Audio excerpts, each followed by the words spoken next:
செய்யும் செய்கர்மம் கைகூட்டும் செஞ்சொல் பெருவாக்கும் பீடும் பெருக்கும் உருவாக்கும் ஆதலால் வானூர் மாணிமுத்தனை காதலால் கூப்புவார்தம் கை. இன்றைய வீடியோவில் நம்ம பார்க்கக்கூடிய தலைப்பு அப்படிங்கிறது சனிப்பெயர்ச்சி.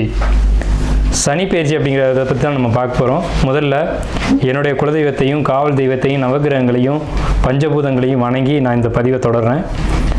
அதாவது சனிப்பெயர்ச்சி அப்படின்னு நம்ம பார்க்கும்போது சனி பகவான் சரியான தமிழ் வருடம் குரோதி வருடம் பங்குனி மாதம் 15ஆம் தேதி இரவு மணி 9:44க்கு, இதுவே ஆங்கில தேதி அப்படின்னு பார்த்தீங்கன்னா 2025 வருஷம் மார்ச் மாதம் 29, தமிழ் பங்குனி 15 தேதி. இந்த தேதியில் இரவு 9:44க்கு கும்பராசியிலிருந்து மீன ராசிக்கு பெயர்ச்சியாகி போகிறாங்க சனி பகவான். அதாவது இதுவரைக்கும் தன்னுடைய சொந்த வீடான கும்ப வீட்டில் மூலத்திரிகோண வீட்டில் இருந்து மீன வீட்டுக்கு பிரவேசிக்கிறது அப்படிங்கிறத பற்றியும் இதனால் ஏற்படக்கூடிய பலன்களை பற்றியும் தான் நம்ம பார்க்குறோம். இதில் 12 ராசிக்கு என்ன விதமாக பலன்கள் இருக்கும் அப்படிங்கிறத பார்க்குறோம். பொதுவாக ஒவ்வொரு ராசிக்கு தனித்தனி வீடியோவும் பார்க்குறோம். இதில் சனி பகவான் யார் அப்படின்னு கேட்டிங்க அப்படின்னா சூரியன் புத்திரன் தான் சனி. சனியின் புத்திரன் மாந்தி. அதாவது சனியின் புத்திரன் மாந்தி அல்லது குளிகன்னு சொல்லுவாங்க. இதில் சனியினுடைய நிலை அமைப்பு என்ன அப்படின்னு கேட்டிங்கன்னா சனி மேற்கு திசைக்கு அதிபதி, மேற்கு திக்குக்கு அதிபதி. சூரியன் கிழக்க உதித்து மேற்கு மறைகிறாங்க. அதுக்கு நேர் எதிராக இருக்கக்கூடிய பிளானட் யாருன்னு கேட்டிங்கன்னா சனி பகவான். அதாவது 12 ராசிகளில் காலபுருஷனுக்கு 7ஆம் வீடுன்னு சொல்லக்கூடிய துலாம் வீட்டில் உச்சமடையக்கூடியவரும் மேஷத்தில் நீச்சமடையக்கூடியவருமான இந்த சனி பகவான் இருள் கிரகம் என்றும் நீதி கிரகம் என்றும் நீதி பாரபட்சமற்ற நீதிவான் அப்படின்னு நம்ம பார்க்குறோம். அதாவது ஒரு நீதிபதி என்ன பண்ணுறாங்க அப்படின்னா தவறுகளை விசாரித்து மரண தண்டனையாக இருக்கலாம், ஆயுள் தண்டனையாக இருக்கலாம், தங்களுடைய உணர்வுகளுக்கு அப்பாற்பட்டு நீதி வழங்குறாங்க. அந்த ஒரு தன்மையில் தான் சனி பகவான் அப்படின்ற ஒரு கிரகம் அமைப்பு அப்படிங்கிறது இருக்குது. அவருக்கு ஈவு இரக்கம் அப்படிங்கிறதுலாம் கிடையாது அப்படின்ற அச்சம் மக்களிடையே நிறைய இருக்குது. அப்படிலாம் கிடையாது.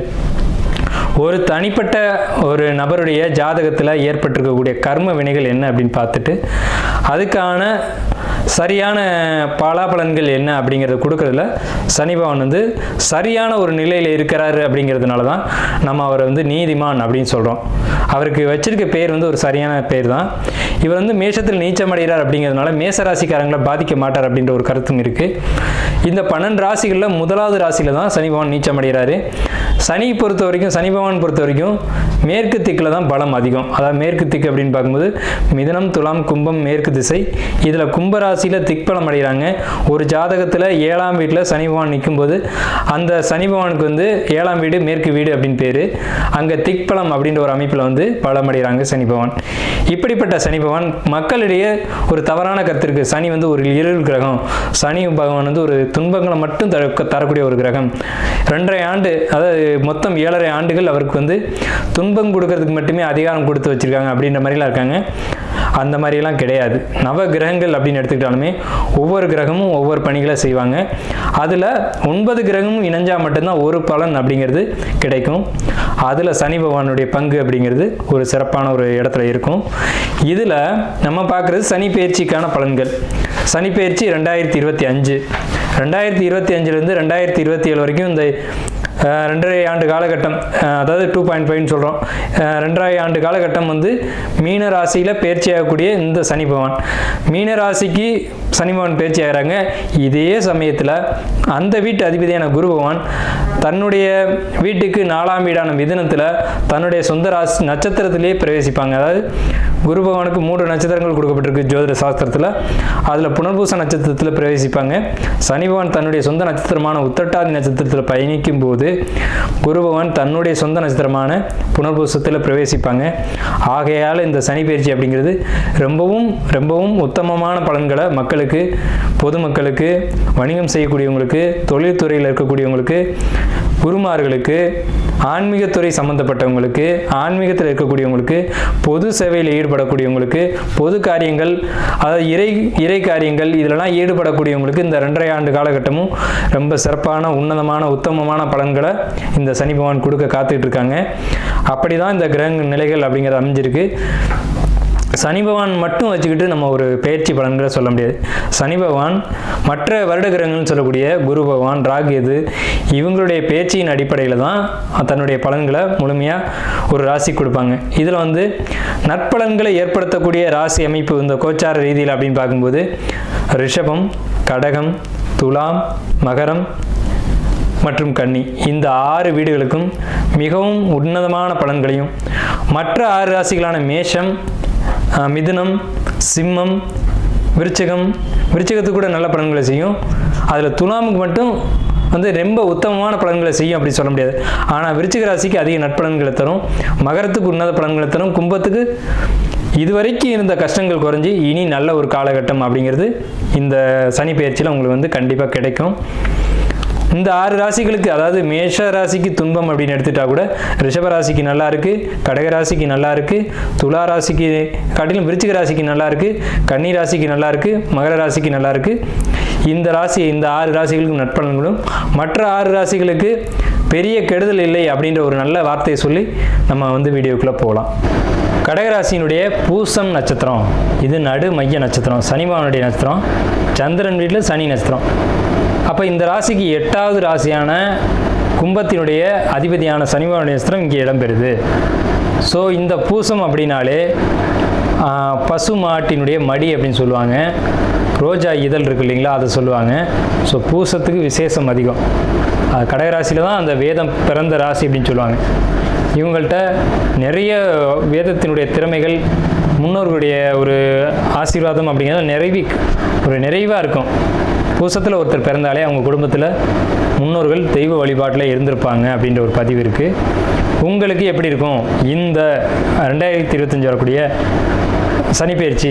உங்கள் ராசிக்கு 9ஆம் இடத்துல சனி, பாக்கியஸ்தான சனி. பாக்கியத்தில் சனி வந்தாலே பெரும் பாக்கியம்லாம் கிடைக்கும். சனி பகவான் தான் கர்ம காரகன் அப்படின்னு பேர். உங்களுக்கு என்ன கிடைக்கணும், என்ன கொடுக்கக்கூடாது அப்படின்றதுல சனி பகவான் தெளிவாக இருப்பாங்க. ஸோ இந்த சனி பயிற்சி உங்களுக்கு சூப்பர் சூப்பர் சூப்பர் ரொம்ப யோகமான ஒரு அமைப்பில் இருக்குது. சனி பகவான் உங்களுக்கு நன்மையை கொடுப்பார் அப்படிங்கிறதுல மாற்றுக்கிறதுக்கு இடமில்லை. என்னென்ன நன்மைகள் கொடுப்பார்? வேலை இல்லைன்னு சொல்கிறவங்களுக்கு வேலை, திருமணம் இல்லைன்றவங்களுக்கு திருமணம், குழந்தை அமைப்பு, அதே மாதிரி எனக்கு லவ் செட் ஆகலை அப்படின்னு சொல்கிறவங்களுக்கு காதலை அமைச்சு கொடுப்பார். பூசம் பெரும்பாலும் லவ் பண்ணுறது இல்லை, அதுக்குள்ள அவங்க கவனம் போகிறது இல்லை. ஏன்னா பூசம் சுய ஒழுக்கம் உடையவங்க அப்படின்னு பேர், பாரம்பரியத்தை காப்பாற்றக்கூடியவங்க அப்படின்னு பேர். ஸோ இந்த விஷயங்களுக்கெல்லாம் பாசிட்டிவாக இருக்குது. வேலை கிடைக்கும், வேலையில் மாற்றம் இருக்கும். வெளிநாடு போகணும்னு நினைக்கிறவங்க வெளிநாடு போவீங்க. வெளிநாட்டு வாய்ப்புகள், வெளிநாட்டு வருமானம், வெளியூர் பயணங்கள், குலதெய்வத்தினுடைய ஒரு அனுகிரகம், ஆசீர்வாதம் அப்படிங்கிறலாம் இந்த பூசத்துக்கு இந்த 2025 சனி பயிற்சியில் உண்டு. ஸோ இந்த சனி பயிற்சியை பொறுத்த வரைக்கும் பூசத்துக்கு அமோகமான யோகங்கள் தான் சொல்லியிருக்கு. வாழ்க வளமுடன், வாழ்த்துக்கள். கடகராசிக்கு உண்டான 2025 வருஷம் சனி பயிற்சி பலன்கள் இதுதான் நம்ம பார்க்குறோம். கடகராசியை பொறுத்த வரைக்கும் கடகராசியினுடைய அதிபதி அப்படிங்கிறது சந்திரன். இவருக்கு நேர் ஆப்போசிட் பிளானட் தான் சனி. ஸோ இப்போ சனி இந்த கடகராசியை பாதிப்பாரா அப்படின்னு கேட்டால் அப்படிலாம் இல்லை. சனி தன்னுடைய வீட்டு ஆதிபத்தியத்தின்படியும் தான் பேச்சாகி வரக்கூடிய ஆதிபத்தியத்தின்படி தான் ஒரு ராசிக்கு நல்ல மற்றும் தீய பலன்களை கொடுப்பாங்க. அது எந்த விதத்தில் அந்த ஆண்டு இருக்குது அப்படிங்கிறதையும், ரெண்டாவது மற்ற வருட கிரகங்களான குரு, ராகு, கேது இவங்களுடைய அமைப்பின்படியும் நம்ம பார்க்கணும். அந்த அடிப்படையில் மற்ற கிரகங்களுடைய நிலை என்ன அப்படிங்கிறதையும், அதுக்கான பலன்கள் என்ன அப்படிங்கிறதையும் வீடியோவில் பார்க்கலாம். இந்த வீடியோவை ஸ்கிப் பண்ணாமல் முழுமையாக பாருங்கள். கடகராசி அப்படிங்கிறது சந்திரனை அதிபதியாக கொண்ட வீடு. சந்திரன் தான் இந்த கடகராசிக்காரங்களுக்கு அதிபதியாக வருவார். அப்போ சந்திரன் யார் அப்படின்னு கேட்டிங்கன்னா மனோகாரகன், மாத்திருக்காரகன் அப்படின்னு பேர். அது தாய்க்கும் மனசுக்கும் காரகன் யாருன்னா சந்திரன் தான். அப்போ ஒரு ஜாதகத்தில் சந்திரன் பலமாக இருக்கணும் அப்படின்னு சொல்லியிருக்காங்க. ஏன்னு கேட்டிங்கன்னா அவர் ஒரு ஒளி கிரகம், ஒளியை கொடுக்கக்கூடிய கிரகம். அதாவது வான் மண்டலத்தில் நட்சத்திரங்கள் இருக்குது. அந்த நட்சத்திரங்கள் ஒளியை அப்சர்வ் பண்ணி அந்த நட்சத்திரங்களுக்கு யார் ஒளி கொடுக்குறாங்கன்னா நட்சத்திரங்கள் இயற்கை ஒளி பெற்றவை அப்படின்னு பேர். இயற்கையிலேயே ஒளி உடையது சந்திரன் அல்ல, நட்சத்திரங்கள் தான். அந்த நட்சத்திரங்களுடைய ஒளியை சந்திரன் வாங்கி பூமிக்கும் பூமியில் வசிக்கக்கூடிய மக்களுக்கும் கொடுக்குறாங்க. அந்த வாங்கி கொடுக்கும் வேலையை செய்கிறதுனால சந்திரன் உத்தமமான கிரகம் பேர். அதாவது ஒருத்தர் ஒரு விஷயத்தை வாங்கிக்கிறாரு, திருப்பி கொடுக்குறாரு, அப்போ அவர் நல்லவர் தானே. இதே வாங்கிக்கிட்டு அது மற்றவங்களுக்கு பகிர்ந்தளிக்காமல் இருக்கிறாரு அப்படின்னா அவர் அசுப கிரகங்கள் அப்படின்னு சொல்லலாம். இதில் சந்திரனுடைய பலம் என்னன்னு கேட்டிங்கன்னா ஒரு மனிதனுடைய தனிப்பட்ட வாழ்க்கையை முழுமையும் முடிவு செய்கிறது தசாபுத்தி அப்படின்னு சொல்லுவோம் ஜோதிடத்தில். அப்போ இந்த திசையை தீர்மானம் செய்யக்கூடிய யாருன்னா சந்திரன் தான். அந்த சந்திரனும் தன்னிச்சையாக தன் இஷ்டத்துக்கு செய்ய மாட்டாங்க, தான் நின்ற நட்சத்திரங்களின் படி தான் செய்வாங்க. அதாவது இந்த வான் மண்டலத்தில் சந்திரன் ஒரு நட்சத்திரம் விட்டு ஒரு நட்சத்திரம் இப்படி பயணிக்கிறாங்க. அப்படி பயணிக்கும்போது அந்த நட்சத்திரத்தினுடைய ஒளியை வாங்குறாங்க. அதை அந்த நேரத்தில் பிறக்கிற ஜாதகர் அனைவருக்கும் கொடுக்குறாங்க. அது நல்லதோ தீயதோ அதனுடைய பதிவு, அந்த நட்சத்திரத்தினுடைய அமைப்பு அப்படிங்கிறது சந்திரன் வழியாக பூமிக்கு கிடைக்குது, பூமியில் பிறக்கக்கூடிய குழந்தைங்களுக்கு கிடைக்குது. அதன் மூலம் கர்ம வினைகளை உயிர்கள் அனுபவிக்குது.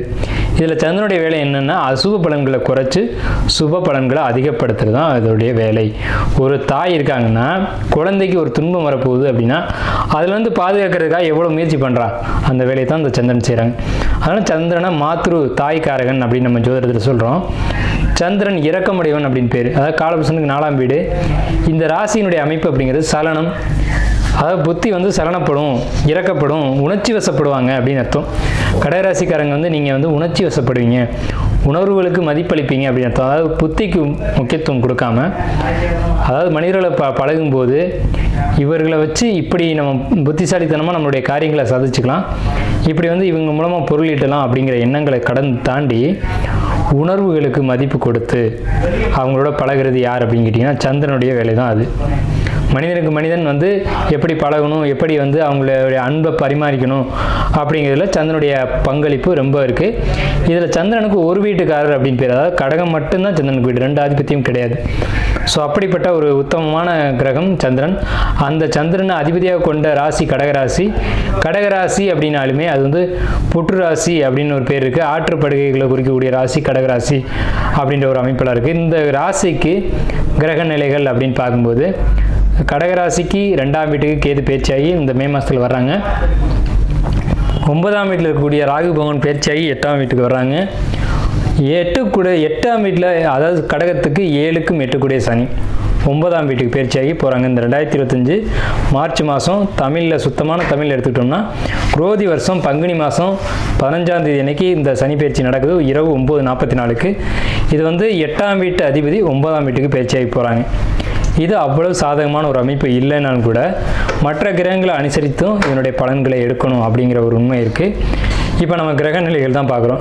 இந்த 9ஆம் இடத்துல பாக்கியஸ்தானத்தில் இருக்கக்கூடிய ராகு பகவான் பெயர்ச்சியாகி 8ஆம் இடத்துக்கு வராங்க. 8ஆம் வீட்டில் இருக்கக்கூடிய சனி பகவான் பெயர்ச்சியாகி பாக்கியஸ்தானத்துக்கு போகிறாங்க, அதாவது 9ஆம் வீட்டுக்கு. இந்த பயிற்சி அடிப்படையில் பார்க்கும்போது இது உங்களுக்கு சாதகமான அமைப்பு இல்லை அப்படின்னு தான் சொல்லி வரணும். இருந்தாலும் இந்த சனி பயிற்சியில் பலன்களை அதிகமாக சுப பலன்களை அனுபவிக்கக்கூடியது அப்படின்னு எடுத்துக்கிட்டீங்க அப்படின்னா அது ரிஷபம், அடுத்து கடகராசி. ஸோ 2வது இடம் பெற்றிருக்கக்கூடிய இந்த கடகராசி என்ன விதத்தில்ன்றதை நம்ம பார்ப்போம். இந்த ஆண்டே குரு பயிற்சி இருக்குது. உங்களுடைய பாக்கியாதிபதியான குரு பகவான், 9 கூடிய குரு பகவான் உங்கள் ராசிக்கு 11ஆம் இடத்துல இப்போதைக்கு பயணிச்சிட்டு இருக்காங்க. உங்கள் வீட்டுக்கு 12ஆம் வீட்டுக்கு மே 18ஆம் தேதி அன்னைக்கு பயிற்சியாகி வராங்க. திருக்கணிதப்படி, வாக்கியப்படி அல்ல, திருக்கணிதப்படி. வாக்கியத்துக்கும் திருக்கணிதத்துக்கும் கிட்டத்தட்ட ஒரு 12-13 நாளைக்கு மேலே வித்தியாசப்படும்.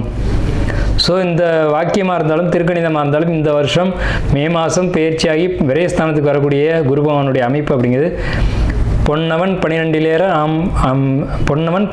ஏற மாதே பொன்றாமன் கையம்பால் ராவணன் மாண்டான் அப்படின்னு சொல்லுவாங்க. ஸோ 12க்கு விரயஸ்தானத்துக்கு குரு வர்றது அப்படிங்கிறது சிறப்பான விஷயம் அல்ல அப்படின்னு ஜோதிட சாஸ்திரத்தில் சொல்லப்பட்டிருக்கு. இருந்தாலும் இதை முழுமையாக கவனிக்கணும். உங்கள் ராசிக்கு 6ஆம் இடம், 8ஆம் இடம், 10ஆம் இடம், இந்த இடங்களை குரு பார்வை செய்கிறாங்க. உங்கள் ராசிக்கு 11ஆம் இடம், 3ஆம் இடம், 5ஆம் இடம், 6ஆம் இடம், 3, 5, 6, 3, அதே மாதிரி உங்கள் ராசிக்கு 11, 6 இந்த இடங்களை சனி பகவான் பார்க்குறாங்க. சனி பார்க்கக்கூடிய இடம் அப்படிங்கிறது உங்கள் ராசிக்கு 11ஆம் இடம்ன்ற லாபஸ்தானம், உங்கள் ராசிக்கு 3ஆம் இடம்ன்ற முயற்சி ஸ்தானம், உங்கள் ராசிக்கு 6ஆம் இடம்ன்றான ருண ரோக சத்துருஸ்தானம். இதே இடத்த உங்களுடைய ராசிக்கு ருண ரோண சத்துருஸ்தானம் சொல்லக்கூடிய 6ஆம் இடத்தை குரு பகவான் தன்னுடைய பார்வையால் 7ஆம் பார்வையால் பார்த்து கட்டுப்படுத்துகிறாங்க. அப்படிங்கிறது உங்களுக்கு நோய், அதேமாதிரி உடல் ஆரோக்கியம், வழக்கு, இது சம்மந்தப்பட்ட விஷயங்களுக்கு பாசிட்டிவ். கடகராசிக்காரங்க யாரேனும் வம்பு வழக்கில் மாட்டியிருந்தீங்க அப்படின்னா, கோர்ட்டு கேஸ் வம்பு வழக்கு, என் மேலே எஃப்ஐஆர் இருக்குது சார், எஃப்ஐஆர் ஆகிப்போச்சு சார் அப்படின்னீங்கன்னா அந்த எஃப்ஐஆர்லேருந்து நான் கேரண்டியாக சொல்கிறேன் நீங்கள் வெளியில் வருவீங்க. ஸோ இது ஒரு சுபமான விஷயம். ப்ரொமோஷன் கிடைக்கும் வேலையில், இது ஒரு சுபமான விஷயம். இன்க்ரிமெண்ட் கிடைக்கும், சுபமான விஷயம். பெண்கள் ஒரு இடத்துல வேலை செய்கிறீங்கன்னா கண்டிப்பாக ப்ரொமோஷனும் இன்க்ரிமெண்ட்டும் ஒன்றா சேர்ந்து வரும். ஆண்களுக்கு வரும் வேலை மாற்றம், இடமாற்றமும் இந்த மாதிரியான ஒரு அமைப்பில் வரும். 8ஆம் வீட்டு ராகு கடகத்துக்கு 9ஆம் வீட்டில் இருந்தார், பிரச்சனை இல்லை. 8ஆம் வீட்டுக்கு வந்திருக்காரு. 8ஆம் வீடு உங்களுக்கு சனி வீடு. இது ஒரு ஆகாத ஒரு விஷயம். எனக்கு நான் வெளிப்படையாகவே சொல்கிறேன், இது ஆகாத ஒரு அமைப்பு. அதாவது 10வது விஷயம் தான். என்ன 10வது விஷயம் கேட்கலாம். நம்ம எல்லா விஷயங்களையும் வெளிப்படையாகவும் பேச வேண்டிய ஒரு கட்டாயம் இருக்குது. 8ஆம் இடம்ன்றது மறைமுக விஷயங்கள், யாருக்கும் தெரியாத விஷயங்கள், யாருக்கும் தெரியாத ஒரு விஷயங்கள் அப்படிங்கிறது 8ஆம் இடம் அப்படின்னு சொல்லுவாங்க. 8ஆம் இடம் அப்படிங்கிறது இருட்டு அறை அப்படிங்கிறதும், இது வந்து ஒரு தவறான ஒரு விஷயங்கள் அப்படிங்கிறது 8ஆம் இடம் தான். 8ஆம் இடத்துக்கு ராகு வரும்போது தேவையற்ற விஷயங்கள் ஈடுபாடு அப்படிங்கிறதுலாம் கண்டிப்பாக இருக்கும். ஒரு போதை பழக்கத்துக்கு அடிக்ஷன் ஆகிறது, இது மாதிரியான விஷயங்கள் அப்படிங்கிறது ஒரு மனிதனுக்கு சகஜமாக ஏற்படக்கூடிய விஷயம். உங்களுக்கு அந்த இடத்த குரு பார்வை இல்லை அப்படிங்கிறதுனால நீங்கள் கண்டிப்பாக எச்சரிக்கையாக இருக்கணும் அப்படின்ற ஒரு அமைப்பு இருக்குது. இருந்தாலும் இது கட்டுப்படுத்தப்படும் அப்படிங்கிற ஒரு அமைப்பு இருக்குது. நீங்கள் எந்த ஒரு பழக்கத்துக்குள்ளே போனாலும் மறுபடியும் மீண்டு வந்துடுங்க. என்ன கடகம் அப்படின்னாலே மாறிக்கொண்டே இருக்கக்கூடியது அப்படின்ற ஒரு அர்த்தம் இருக்குது. அப்போ எந்த ஒரு விஷயத்தை எடுத்துக்கிட்டாலும் நீங்கள் வந்து அதுலேருந்து கடந்து வந்துடுவீங்க. இருந்தாலும் இந்த காலகட்டங்கள் உங்களுக்கு அவ்வளோ சாதகமாக இல்லை. இந்த ராகு எது பயிற்சி அப்படிங்கிறது அவ்வளோ ஒரு சிறப்பான விஷயம் இல்லை. சிலருடைய கவனங்கள், சிலருடைய எண்ணங்கள் மாறும் அப்படிங்கிற ஒரு அமைப்பு இருக்குது. நம்ம இதை இங்கே வந்து எதிர்மறையாக எதுவும் சொல்லலை, எச்சரிக்கையாக சொல்கிறோம். நீங்கள் வந்து உங்களை மாற்றிக்கணும், பார்த்துக்கணும் அப்படிங்கிறத தான் நம்ம சொல்கிறோம். இதில் தவறாக சொல்லிட்டோம் அப்படிங்கிறதுக்கெலாம் ஒன்றும் வேலை இல்லை. இதே சமயத்தில் 8ஆம் இடத்துல இருந்த சனி பகவான் உங்களை ஆட்டி படைத்தது என்னவோ உண்மைதான். அஷ்டமச்சனியில் நீங்கள் அனுபவித்த துன்பங்கள், துயரங்கள் கொஞ்சம் நெஞ்சம் இல்லை. கோர்ட்டு கேஸாக இருக்கட்டும், வம்பு வழக்காக இருக்கட்டும், கடன் தொல்லையாக இருக்கட்டும், இது எல்லாம் அளவில்லாத அளவில் இருந்தது. இரத்த காயங்கள், சொந்த பந்தங்களுடைய துன்பங்கள், எதிர்பாராத மரணங்கள், இதெல்லாம் நீங்கள் நிறைய பார்த்துட்டீங்க. அதாவது நம்ம வாழ்க்கைக்கு ஒரு பிடிமானம் இருந்துச்சு அப்படின்ற ஒரு நிலையில் இருக்கும்போது அந்த ஆன்மா பிரிஞ்சு போனதெல்லாம் இந்த கடகராசிக்கு கடந்த காலகட்டங்களில் நடந்தது உண்மைதான், இல்லைன்னு நம்ம மறுக்கலை. ஆனால் அதே நினச்சிக்கிட்டு இருந்தால் வாழ முடியுமா? அடுத்த ஸ்டெப் நம்ம நகர்ந்து போய் ஆகணும் இல்லையா? 9ஆம் வீட்டுக்கு வரக்கூடிய சனி பகவான் எப்போவுமே நன்மைகளை செய்வார்ன்றது உறுதி. இப்போ உங்களுக்கு 9ஆம் வீட்டுக்கு சனி பகவான் வந்துட்டாங்க. 2.5 ஆண்டு காலகட்டங்கள் மீன ராசியில் சனி பயிற்சியாகி, இந்த சனி பயிற்சி அப்படிங்கிறது உங்களுக்கு சிறப்பான பலன்களை வழங்கும். இந்த குரு பகவானுடைய பார்வை அப்படிங்கிறது உங்கள் ராசிக்கு 6, 8, அதே மாதிரி உங்கள் ராசிக்கு 4ஆம் இடம், இந்த இடங்களை 4, 6, 8 இந்த இடங்களை பார்க்குறாங்க. 4ஆம் இடம் அப்படிங்கிறது வீடு, வண்டி, வாகனம், சொத்து சேர்க்கையை சொல்லுது. அதே மாதிரி உங்களுக்கு 6ஆம் இடம்ன்றது ருண ரோக சத்துருஸ்தானம் சொல்லக்கூடிய கடன், வம்பு வழக்கு, எதிரிகள் தொந்தரவு. உங்களுடைய எதிரி உங்கள்கிட்ட மோதிட்டு போயிருந்தார் அப்படின்னா அவர் படுத்து ஏறுவார். உங்கள்கிட்ட தேவையில்லாமல் மற்ற வம்புழுத்துட்டு போயிருந்தாங்க அப்படின்னா அந்த காலகட்டத்தில் அஷ்டமச்சனிலே அதான் தேவையில்லாமல் வந்து வம்புழுப்பாங்க அப்படின்ற ஒரு அமைப்பெல்லாம் இருக்குது. அந்த மாதிரி யாரேனும் உங்களுக்கு இடர்பாடுகளை கொடுத்துட்டு போயிருந்தாங்கன்னா அவங்க இந்த காலகட்டத்தில் நான் சொல்கிறேன், எழுதி வச்சுக்கோங்க, படுக்கையாக இருப்பாங்க. அவங்களால உங்களுக்கு இனி தொந்தரவுகள் வராது. அதாவது தேவையில்லாத தொந்தரவுகள் வந்திருக்கும். தேவையில்லாத பிரச்சனை, எதிரி பிரச்சனை அப்படிங்கிறது கடந்த அஷ்டமச்சனி காலகட்டத்தில் வந்து நிறைய அனுபவபூர்வமான பாடங்களை கொடுத்துருக்கும். இது நீங்களும் மறுக்க முடியாது. அப்படி யாராயினும் உங்களுக்கு தொந்தரவு கொடுத்துருந்தாங்க அப்படின்னா அவங்களுடைய நிலை அப்படிங்கிறது இந்த காலகட்டத்தில் ரொம்ப முடக்கமாக இருக்கும். ஏன்னா உங்களுக்கு 6ஆம் இடம் தான் எதிரி. 6ஆம் இடத்தை குரு பார்க்குறாங்க, எதிரியை குருவான் சாய்க்கிறாங்க அப்படின்னு தான் சொல்லணும். அதே நேரத்தில் உங்களுக்கு உடலில் பிரச்சனைகள் இருக்குது அப்படின்னா, குறிப்பாக இடுப்பு சார்ந்த பகுதிகளில், நரம்பு மண்டலங்களில் தலை சார்ந்த பிரச்சனைகள் இருக்குது அப்படின்னா கண்டிப்பாக உறுதியாக சொல்கிறோம் உங்களுக்கு வந்து அந்த உடல் பிரச்சனை நிவர்த்தி ஆகும். அதுக்கான மருத்துவ முறைகள் நீங்கள் எடுத்துக்கோங்க. சரிங்களா? தொடை, கால்கள், இடுப்புக்கு கீழே உள்ள பகுதிகளில் ஏதேனும் உடல் தொந்தரவுகள் இருக்குது அப்படின்னா சரியான மருத்துவரை அணுகி உங்களுக்கு இந்த காலகட்டங்களில் மருத்துவ முறைகள் கிடச்சி இந்த சனி பயிற்சியில் நல்ல ட்ரீட்மெண்ட் கிடச்சி நல்லபடியாக நீங்கள் வந்து அந்த நோயிலேருந்து மீண்டு வருவீங்கன்றது உண்மை. அதே மாதிரி தனுசு ராசியை குரு பகவான் பார்க்கக்கூடிய இந்த 1.5 ஆண்டு காலம் 15 மாதங்கள் வந்து குழந்தை இல்லைன்னு சொல்லக்கூடிய கடகராசிக்காரங்களுக்கு உறுதியாக குழந்தை இருக்குது. அதே மாதிரி குலதெய்வத்தை கண்டுபிடிக்க முடியலன்னு சொல்லக்கூடிய கடகராசிக்காரங்களுக்கு நிச்சயமாக குலதெய்வம் உங்களை தேடி வரும். அதுக்கான சில நுட்பமான விஷயங்களை நீங்கள் வந்து நம்மளை கான்டாக்ட் பண்ணி நீங்கள் கேட்டு வாங்கிக்கலாம். எப்படி வர வைக்கணும், என்ன முறைகளில் பின்பற்றணும் அப்படிங்கிறதெல்லாம் நம்ம தனியாக சொல்கிறோம். ஏன்னா ஒவ்வொரு ஜாதகத்துக்கும் ஒவ்வொரு முறைகள் இருக்கும். தெய்வத்தை அழைக்கக்கூடிய முறை அப்படிங்கிறது நம்ம எடுத்தோம் கவுத்தோன்னு 19 ஒரு விஷயத்த சொல்லிடக்கூடாது. கடகராசிக்காரங்க அப்படின்றதுனால நம்ம காமனாக அடிக்க முடியாது. ஒவ்வொரு ஜாதகங்களும் ஒவ்வொரு நுட்பமான விஷயங்களை உங்கள் ஜாதகத்துக்குள்ளே வச்சுருக்கோம். ஸோ நம்ம அந்த முறைகளை கடைப்பிடிக்கலாம். நீங்கள் தேவைப்பட்டவங்க கான்டாக்ட் பண்ணலாம். அதே மாதிரி உங்களுக்கு 8ஆம் வீட்டை குரு பகவான் பார்க்குறது. 8ஆம் இடம் தீராத கடன், 8ஆம் இடம் அவமானம், அசிங்கம், வம்பு, வழக்கு, இது எல்லாம் உங்களுக்கு சரியாக போகுது. இதை நினச்சி தான் உங்கள் கவலை. சரிங்களா? இதுதான் உங்கள் மனசில் இப்போதைக்கு ஓடிட்டு இருக்க ஒரு மன அழுத்தம் அப்படிங்கிறது அதுதான். ஏன்னா அடிக்கடி கடகராசிக்காரங்க மன அழுத்தங்களுக்குள்ளே போவாங்க அப்படின்றது உண்மை தான்.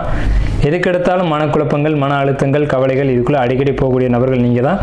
வேண்டாம், அது தேவையில்லை. உங்களுக்கு நல்ல காலகட்டங்கள் பிறந்துருச்சு. ஸோ 9ஆம் இடத்துக்கு சனி வந்தாச்சு, உங்கள் ராசிக்கு 12ஆம் வீட்டுக்கு குரு பகவான் வந்தாச்சு. இது எல்லாமே அற்புதமாக இருக்குது. இப்போது உங்கள் ராசிக்கு 3ஆம் இடத்துல கேது இருக்காங்க இல்லையா? 4ஆம் இடத்துல இருந்த கேது பகவான் பயிற்சியாகி 3ஆம் இடத்துக்கு வராங்க இல்லையா சிம்ம ராசிக்கு. இது நல்லதான்னு கேட்டால் கடகராசியில் 3 நட்சத்திரம் இருக்குது. புனர்பூசம், பூசம், ஆயில்யம். ஆயில்யத்துக்கு மட்டும் செட் ஆகாது. ஏன்னா ஆயில்யம் பத்திரம், டாக்குமெண்ட்டு, நகைகள் இதெல்லாம் தொலைக்கக்கூடிய அமைப்பு உண்டு. சும்மாவே தொலைப்பாங்க. ஒரு பேப்பர் முக்கியமான டாக்குமெண்ட் சொல்லி கொடுத்தீங்கன்னா தொலைச்சிடுவாங்க, டக்குன்னு தொலைச்சிடுவாங்க. அப்படிப்பட்டவங்களுக்கு 3ஆம் இடத்துல கேது வந்த நேரம் வரக்கூடாது. 3ஆம் இடம்ன்றது கைகள், விரல்கள், நகை அணியக்கூடிய கழுத்து பகுதிகள் இதெல்லாம் சுட்டி காட்டும். இங்கே இருக்க பொருள் ஏதோ ஒன்று காணாமல் போகுது. விரலில் மோதிரம் போட்டுறீங்க அப்படின்னா லூஸாக இருந்தது அப்படின்னா டக்குன்னு தொலைச்சிருவீங்க. அதை தேடி எடுக்கிறது கொஞ்சம் சிரமப்பட வேண்டியது இருக்கும். சரிங்களா? நல்ல கவனத்தில் வச்சுக்கோங்க. 3ஆம் இடத்துக்கு எது ஆபரணங்கள் தொலையும். ஸோ அதனால் என்ன செய்யுங்க அப்படின்னா நகைகளை பத்திரமா கவனமாக பார்த்துக்கோங்க. ஒரு சில பெண்கள்லாம் செயின், தாலியெல்லாம் கூட கழட்டி வச்சுட்டு இப்போது இருக்கக்கூடியவங்களாம் இருக்காங்க. அவங்களாம் மறதியில் விட்டுருவாங்க. ஸோ கடகராசிக்கு 3ஆம் இடத்துல வந்திருக்கக்கூடிய கேது பகவான் வந்துட்டு ஆபரணங்களை தொலைக்கிறதுக்கான ஒரு அமைப்பில் வந்திருக்காங்க. ஸோ இதில் கவனமாக இருங்க. 8ஆம் வீட்டு ராகு பகவானை பற்றி நம்ம ஏற்கனவே பேசிட்ட மேலேயே இருந்தாலும் மீண்டும் ஒரு முறை சொல்கிறேன். எண்ணங்கள் தடமாறும் போது நீங்கள் ஒரு எச்சரிக்கையாக இருக்கணும். இது நமக்கு தேவைதானா, இந்த விஷயங்களில் ஈடுபடலாம் அப்படின்றத கவனம் செலுத்துங்க. ஏன்னா இன்றைக்கி மொபைல் ஃபோன் பெரிய ஒரு ஆபத்தாக இருக்குது. யார்கிட்ட பேசுகிறாங்க, எதுக்கு பேசுகிறாங்கன்னே தெரிய மாட்டேங்குது. ஆனால் பேசிக்கிறாங்க. ஸோ இது ஆபத்தான ஒரு விஷயம். இது பிரச்சனையில் கொண்டு போய் விட்டுரும். ஆனால் அதையும் கட்டுப்படுத்தக்கூடிய அமைப்பு அப்படின்றது குரு பார்வையில் இருக்குது. இருந்தாலும் நீங்களும் உங்களை நீங்கள் தெளிவுபடுத்திக்கணும் அப்படிங்கிறத நம்ம சொல்கிறோம். 6ஆம் இடத்தை குரு பார்க்கறது நன்மை, 8ஆம் இடத்தை குரு பார்க்கறது நன்மை, 4ஆம் இடத்தை குரு பார்ப்பது மிகப்பெரிய நன்மை. சனி 9ஆம் இடத்துக்கு பயிற்சியாகி போனது நன்மை. அப்போது மொத்தத்தில் பார்க்கும்போது பெரிய நன்மைகள் அப்படிங்கிறதான் இருக்குது. இந்த சனி பகவான் உங்களுக்கு கடகத்துக்கு சனி பகவான் எத்தனை கூடவன் கேட்டிங்கன்னா 7க்கும் 8 கூடவர் 9ஆம் இடத்துக்கு பயிற்சியாகி வந்திருக்காங்க.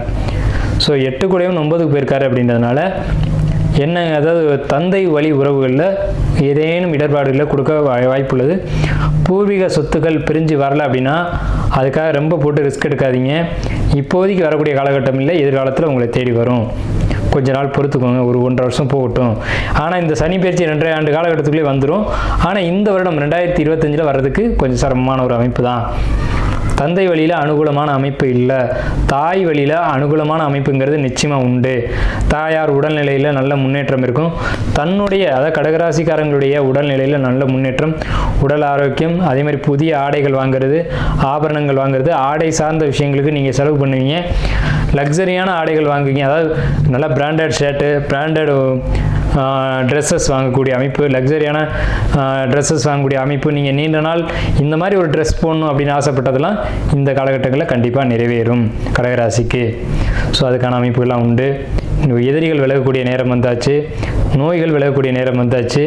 வழக்கு இருந்துச்சுன்னா அது எப்படி போணுச்சுன்னே தெரியாமல் அது பாட்டுக்கு உங்கள் மேலே இந்த முன்பு வழக்கெல்லாம் ஒதுங்கி போயிடும். ஸோ இப்படிப்பட்ட ஒரு அற்புதமான அமைப்பில் தான் கடகராசிக்கு சனி பயிற்சி அப்படிங்கிறது இருக்குது. ஸோ வாழ்த்துக்கள் கடகராசிக்கு.